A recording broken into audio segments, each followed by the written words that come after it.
it was a group of young men and young women, Mashona people, and they were going to a trading store I later learned. I asked them where Elizabeth Moyo's homestead was, and they directed me to it.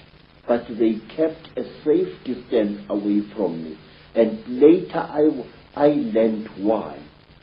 I was carrying a horrible, non-human smell upon me. When at long last I came to Mrs. Moyo's village, all the dogs in that place went hysterical. They came at me in a pack, wanting to tear me to pieces. And only the villagers managed to save my life there. Mrs. Moyo asked me where I had been, and I said I did not know. And then she said, I know you had been taken by the little ones. I said, yes. I cannot understand. She said, you must not try to understand. You were chosen by the gods as a living sacrifice. So don't even try to talk about this. But how could I not talk about it?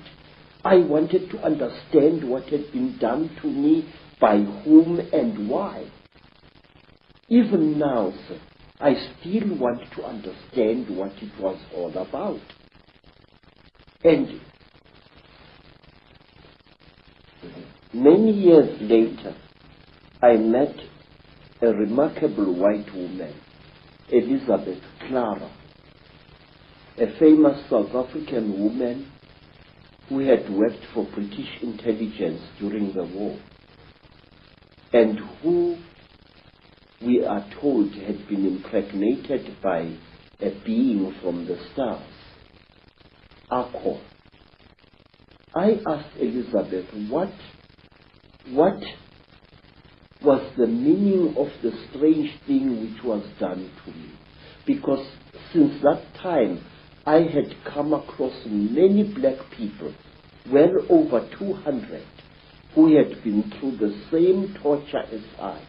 I had come across many black as well as Cape-colored women who had been mysteriously impregnated by the same creatures that I had gone through the hands of. And let me tell you one other interesting thing, sir, before I forget. About a year after I had underwent this terrible experience, I was walking along Jeppe Street in Johannesburg, delivering parcels, when a white man shouted at me to stop. I stopped. I thought he was a policeman wanting to arrest me for some reason.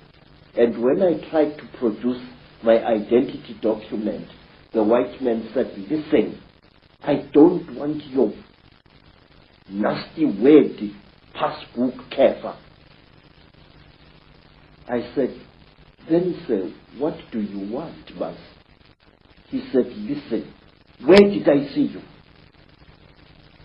Where did I see you?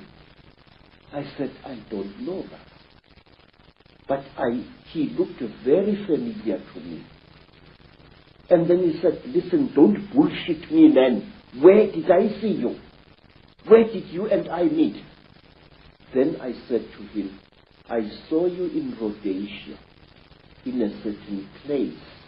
You were lying on a table. If I had hit that white man with a fist, he would not have reacted the way he did. He went pale, almost dirty gray in appearance, and he turned away with a terrible, dirty word, and he walked away. His eyes were filled not with anger, sir, but with pure, naked terror. Astonishing story. Yes, sir. But there is more, sir. There is more, because I still want to know what was done to me.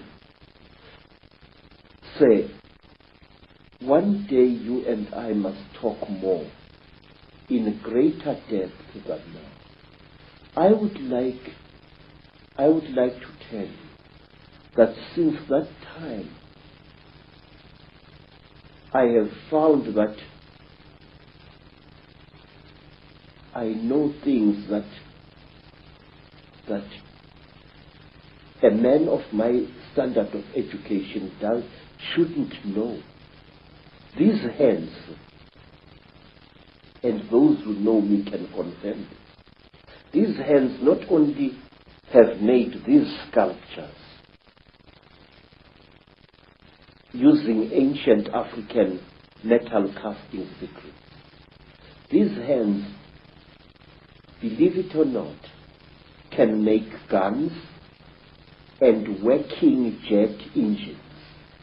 And one day I wish you to come back to South Africa and I will show you one of these things. I know things which I shouldn't know, and it started at that time. Now, you see, sir, I want to know, what am I? Since that terrible time, my life as a man was really messed up. And one day let me tell you, sir, since that time, I have become a very confused creature.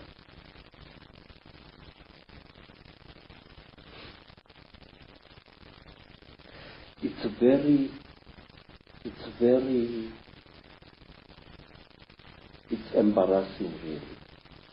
But since that terrible day, I became bisexual,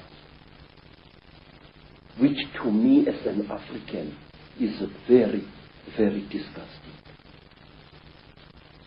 Since that time, my mind doesn't seem to be my own. I think about things that